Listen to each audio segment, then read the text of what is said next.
Hey guys, what's up? Pitmarthroy here, and welcome back to Let's Play Fire Emblem Path of Radiance. I know we're not on the normal little chapter intro, but we have a little thing right here, first off, which we already kind of went over. But in the last episode, basically, we had to go back into Crimea a little ways, so we could get a boat in order to sail around Gallia, and these other areas that will be shown on the map in a minute as it's going through this. You may have seen this last, that's why I'm not really talking about the dialogue. But we're also going to be passing through Kilvis and Phoenicis, and also Goldoa, or through them at least, as more so around them anyway. But regardless, hopefully we're not going to get into too much trouble here, but we will have to make a voyage. So in this episode, we're going to see what's up.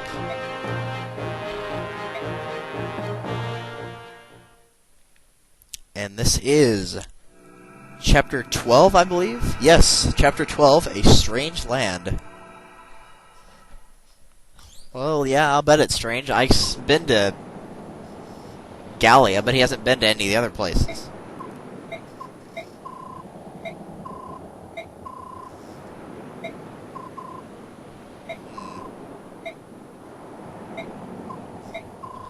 So Ike's kind of strange, or thinking about how it's so strange when people discovered Randolph was a Laguz. They just changed. It seemed so nice, and then once they realized he was a Laguz, they just kind of turned evil-ish.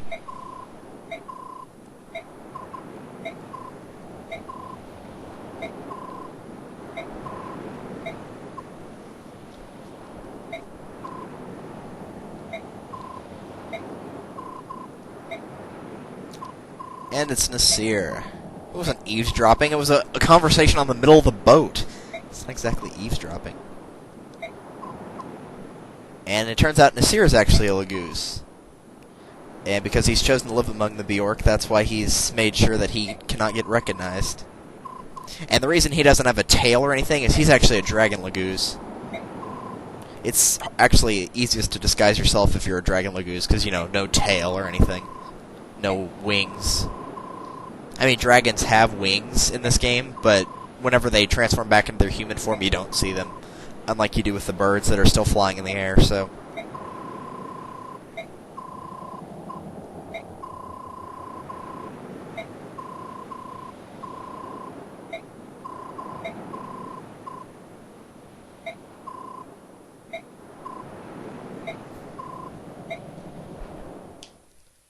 Alright, so let's have a summary of the last battle. MVP was Boyd, of all people. Of all things. Very strange. And we got the heart for ally. Cool. Alrighty then. Let's see what we have to work with here. We do have an important conversation here. This is called Boy, not Boyd.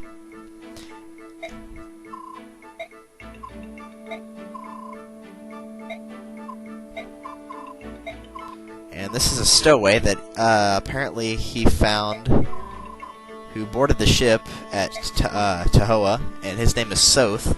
You might recognize this character if you've played Radiant Dawn, but not this game.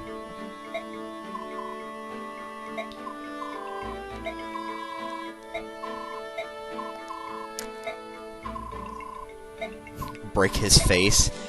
Okay. So, Soth is a thief. Yeah, I know, we just got a thief 2 chapters ago, and we're already getting another one. And basically, yeah, I love that. It's not just you, Ike always looks like that. So, basically, he's looking for somebody, and here the ship was going for Benyon, so he decided to climb aboard because he was looking for him, and the trail went cold there, so he couldn't think of anywhere else to go. And he says the person he's not related, or the person that he's looking for, they're not related by blood, but they are family. And you can choose to aid him or don't aid him. Obviously, you want to choose aid him. And so now Soth is part of your crew. Now, the thing is with Volk, you know how I said you had to pay Volk for the opening of the treasure chest? You don't have to pay Soth, so that's the reason you want to keep Soth, even though his stats are worse overall. Some people actually like using Volk as an actual attacker and a person that'll level up, because he does get a forced class change eventually, you know, because of the plot. But overall, I don't find him that good of a unit. He's good for stealing, but that's it. And yeah, this little conversation's right here about how Mist is concerned about Volk, apparently, because, you know, you never see him, so...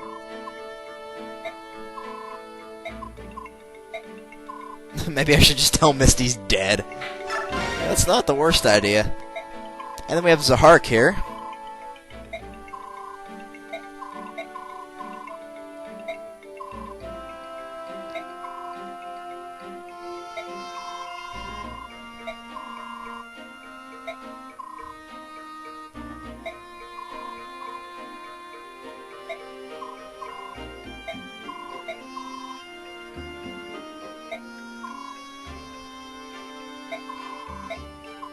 So apparently his reasons are extremely personal.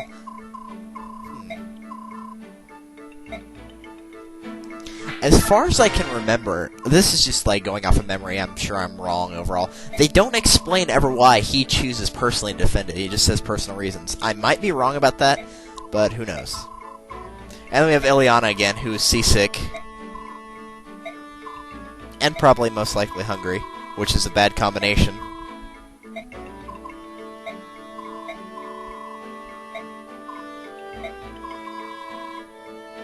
Yep, she's hungry, of course. Alright, so, let's see what we got for supports. We have Rolf and Mist again. And in their B support relationship, she kind of calls Rolf out, sort of, how she doesn't want to be fighting any battles because children should not be fighting. But Rolf is like, no, I'm good at fighting. I can slay my enemies. And basically, she says, you should understand that enemies, they're still human people.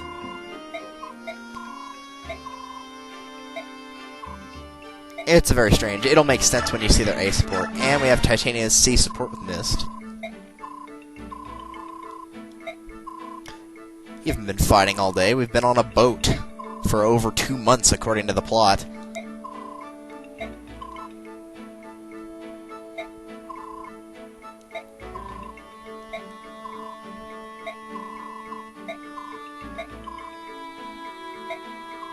So apparently the girls are going to go shopping. Even back then in the year 645, right? 648, something like that. This is when the time is set for the plot. Girls still love to go out and shop, apparently. According to this game, not to me. Don't call me out on it, so... I'm not going to be using Zahark, sadly. He's pretty decent, but he's not good enough anymore. The fact that he's got good speed, but not good enough, I guess. I am going to give that Master Seal to the convoy that Rolf got. There's no point in keeping it around.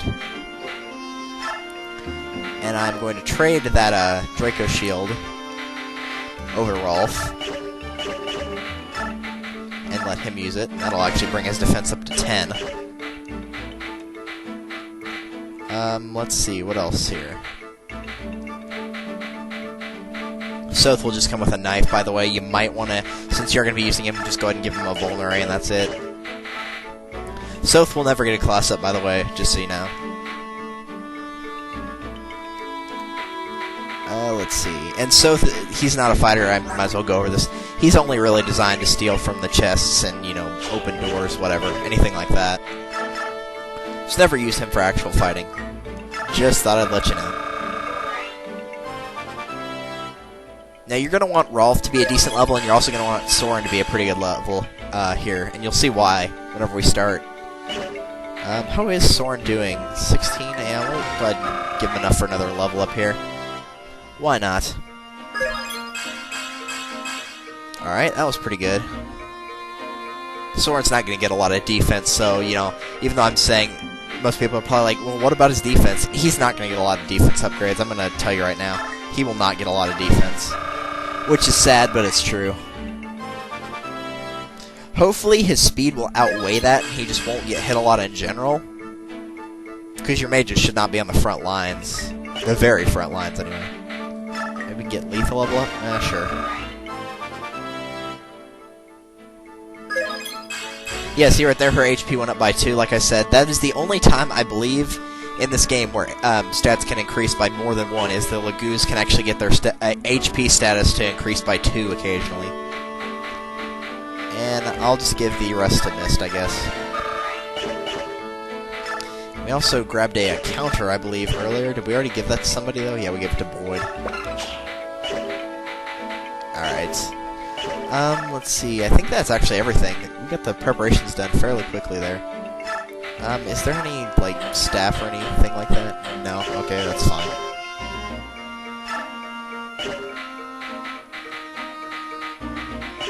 Okay. Go ahead and save. And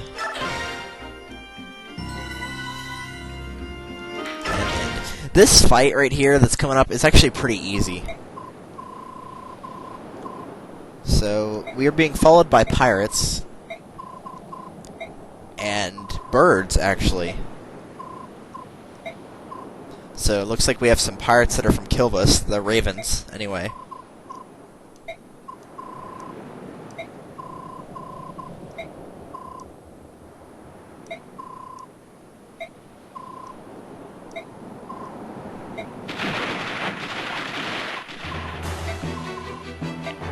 And we've run aground.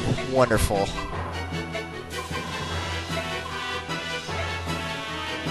This is not good. I can see how we got stuck. That's a very small reef to be going through. We should have gone around that rock. That was not smart. Who was driving the boat? Whatever. Who cares if it was a trap or not? It was a very obvious one. Whatever.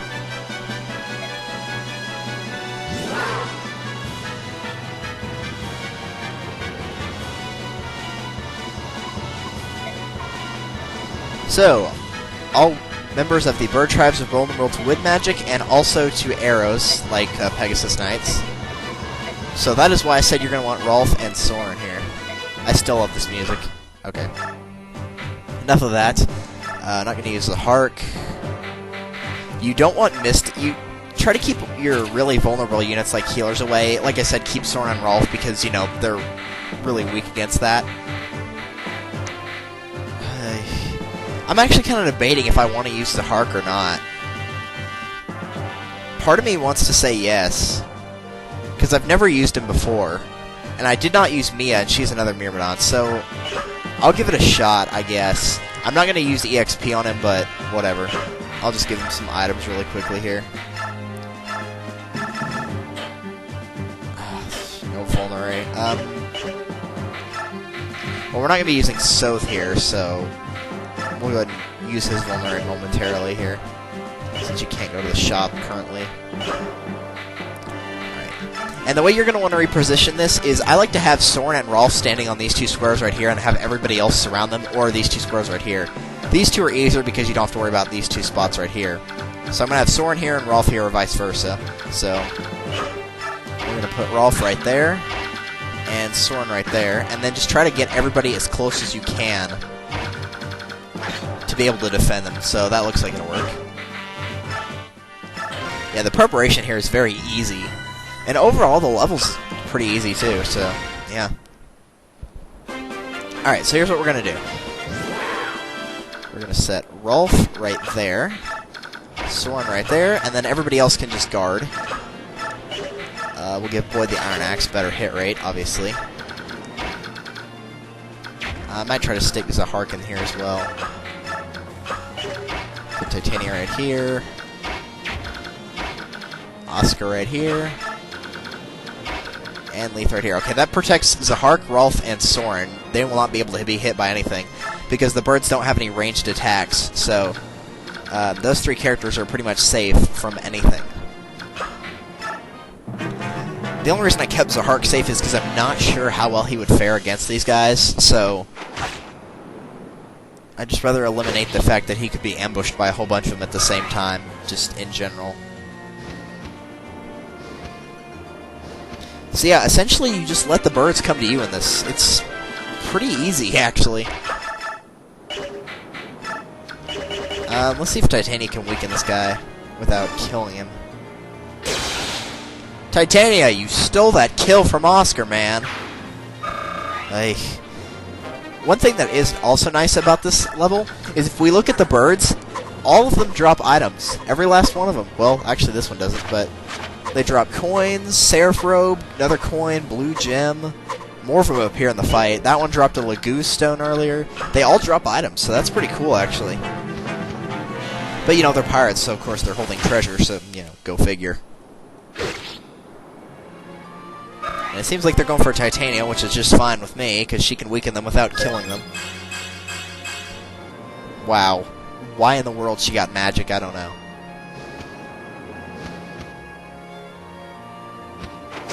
And wow, he actually missed Boyd, of all people. It's because of that speed. Because Boyd's actually getting good speed in this project, which is wonderful. Wow. Normally, Boyd would have been hit by both of those. In a regular playthrough of mine, normally he would have been hit by both. And I accidentally skipped that cutscene, I apologize. No, I cannot get that show. Basically, Jill shows up and sees that we're being attacked, essentially. You will be recruiting her here, and she'll automatically talk to Ike, so don't worry about recruitment. Not a problem. Alright, let's just take care of this guy.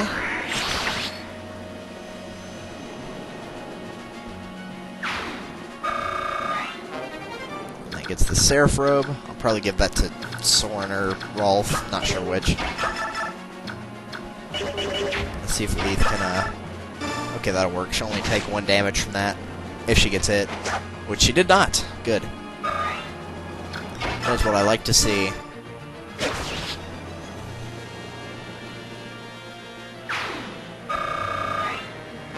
Alright, that was pretty good.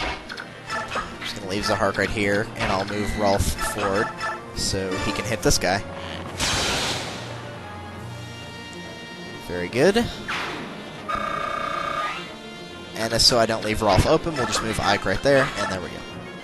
Now, if an enemy is off the boat, for some reason it counts as a distance of 2, and that's why I couldn't attack him with Oscar. Otherwise, I would have. Alright, that is about how well Zahark's going to fare, so we're going to have to be pretty careful right here.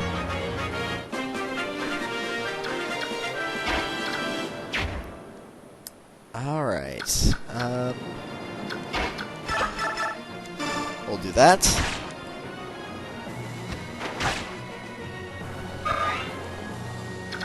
This is a great level for Rolf to get a lot of experience, so this is where you need to start training him up.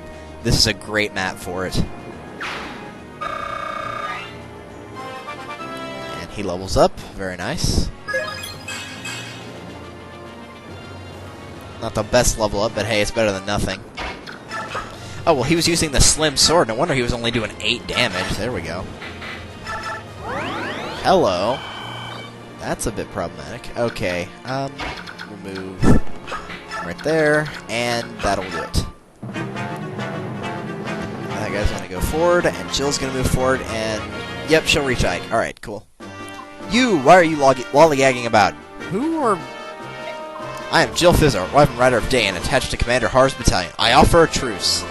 I cannot sit by and allow a human vessel to be attacked by subhuman degenerates. I will fight with you. We will accept no help from Dayan. It's no place for foolish pride. At this rate, the subhumans will devour you. I will not accept aid from anyone who thinks Laguz are subhuman. And basically, she just kind of joins your party, like it or not. Kind of like Lady Bo from Paper Mario. Jill is a Wyvern Rider, level 8, so essentially, she's a little like a Pegasus Knights, except, she's got a little bit more defense and attack. She's not really about resistance or anything like that. It is still a flying unit, so Wyverns are still weak to bow attacks, and they're also weak to wind, similar to the Ravens that we've been fighting so far. Jill is not very good, in my opinion. A lot of people like Jill in this game and in Radiant Dawn, but for some reason I don't like her. Maybe I'm just blind to something here, but I don't like her. The only thing I like that she has is this Laguz guard, because that can have the damage done by Laguz. Kind of like how Lee's Bjork guard can have damage done to Bjork units. So, if you want to trade that over, then I would not blame you at all. Keep it on her for this chapter, because she's going to get attacked a lot for some reason. Not sure why, but she does get attacked quite a bit. And other than that, that's about it. I just put her on the edge of the boat and let my regular units do the rest of the work for me. This is going to be a pretty short chapter. The boss moves after your recruiter, I believe, is when. It might be a set turn, but I'm pretty sure that's what it is. It's just whenever you recruit her.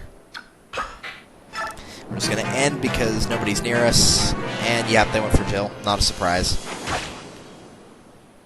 And the reason I said keep it on her is because these guys are actually going to double Jill. They're not going to do a lot of damage because that'd be your guard, and it'll cut all of her damage in half, but, you know, instead of doing a total of 8 damage right there, it would have done a total of 16, and that would have been pretty bad. Because she's only got 24 health right now, so, yeah, bit problematic. Who has that Laguz stone? Titania has it? Alright. I think Leith already has one, but I'm just making sure here. Okay, can reach us next turn, so I'm actually going to use one of them.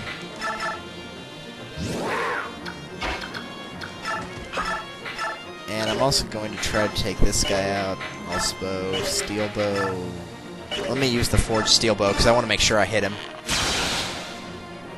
Their steel bow's hit was like 71 or something, and I don't want to risk that. And that gave us a secret book, which I believe we've already seen. If we have not, that increases skill. So that's pretty helpful. Definitely keep that one around. Go ahead and take out that unit right there. I don't think the boss will be able to reach either one of those units, but what about this guy right here? He can reach Rolf. Alright. Just move Ike over. I'm trying to get this guy to go for either Boyd or Leith, so...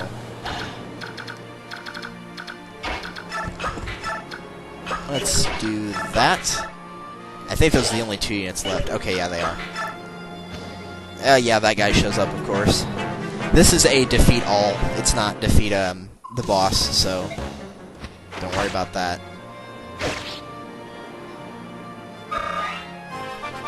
Alright. By any chance, would Boyd get another speed upgrade? That'd be fantastic. Oh, no. Oh, well, he got defense, so that's good. That's another thing he tends not to get a lot of in this game is going to be defense. The fact that he's getting both is really nice. I mean, he'll almost always get strength, so that's never a problem, really.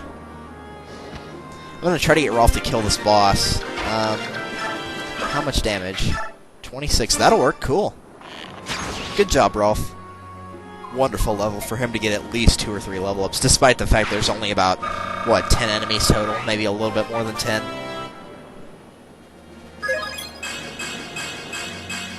Okay, that was a good level up. Magic was kind of pointless, but everything else was nice. And we got the blue gem, which we can sell that for 5,000 gold, so that's good. This guy is going to attack Soren, but the other guy that's down there, he'll attack Soren next turn, but it's worth it. And yeah, I don't think I'm going to be using Zahark, because I don't know, he's probably not going to do very well. And there's too many other units that I need to level up, and I've always been fine without him, so... I know it seems like I'm only using about like a total of maybe 10 units, but you kind of have to. Like, you need to pick a set number of units and stick with them. Alright, we'll end the turn. Yep, he went for Soren. What a surprise. And even if he does double, Soren will be fine. See if we can get Rolf to get the kill, maybe? Okay, good. He didn't double. I didn't think he would, but...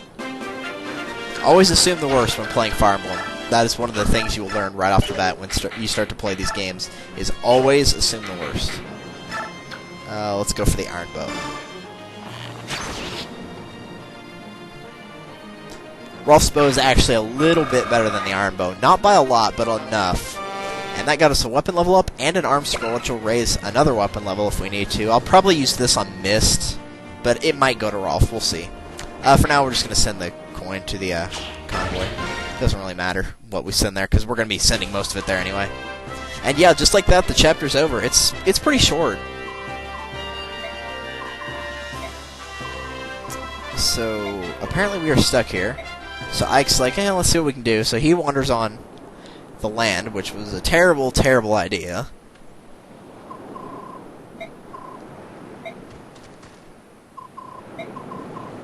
Because... we are in Goldoa territory. Which, if you don't know which one if you don't know which one that is, it's the Land of the Dragons.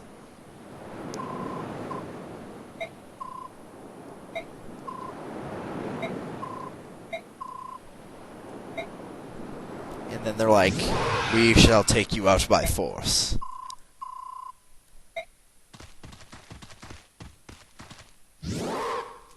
And then these two guys show up. And this is Kurth Naga. It's a very strange name, but that's how you pronounce it, is Kurth Naga. And he is actually the Dragon Prince, so his father is the King of Goldoa. And when we ask him for help,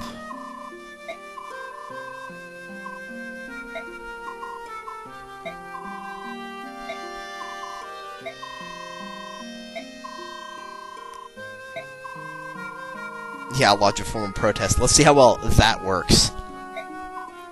So yeah, the Prince will actually help, and this is Gareth. He's sort of like the Lion King Shadow a little bit. He's a little different, but he's kind of like one of the leaders. I don't know, you might see him as like the leader of the army or something, I don't know. So they get the guys to transform into dragons and lift the ship out of the reef.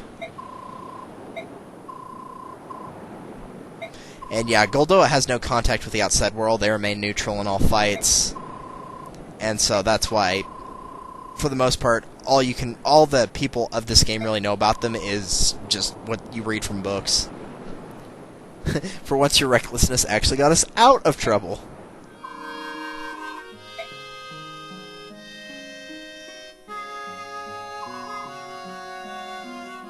There's no structural damage, so that's good. And they also give us more supplies. Not actual supplies, but, you know, because this game has an actual plot, you know, naturally assuming we'd have food and water on board. And he gives it to us for free, which is good, because I ain't spending my gold on it.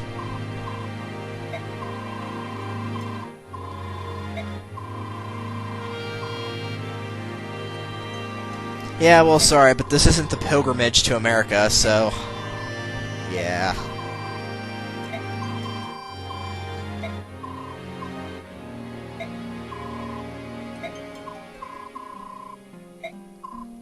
See, the Laguz aren't as bad as everybody says. I mean, Gallia helps us, Goldoa helps us as best they can, or at least the Prince does. I mean, Kilvis is against us, but they're pirates. They're essentially against everybody. Alphat said they moved our ship and it was still in the same spot after that cutscene. Oh well.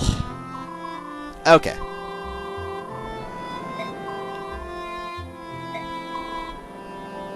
And yeah, exactly. Just as there must be good and evil Bjork, there must be good and evil Laguz.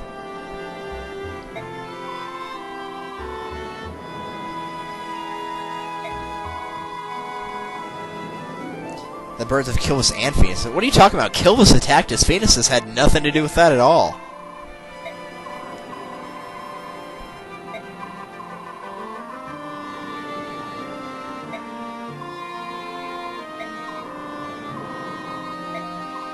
Yep, exactly. So Nasir kind of ran off, because he is a Dragon Laguz, so obviously he didn't want to get spotted.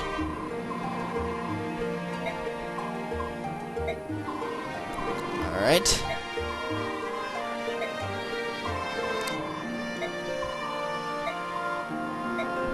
So that's about it.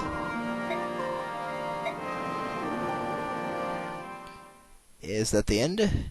It looks like it is. So, this has been Pitmarthroy. Thank you guys so much for watching. I really mean that, even though I say it each and every time.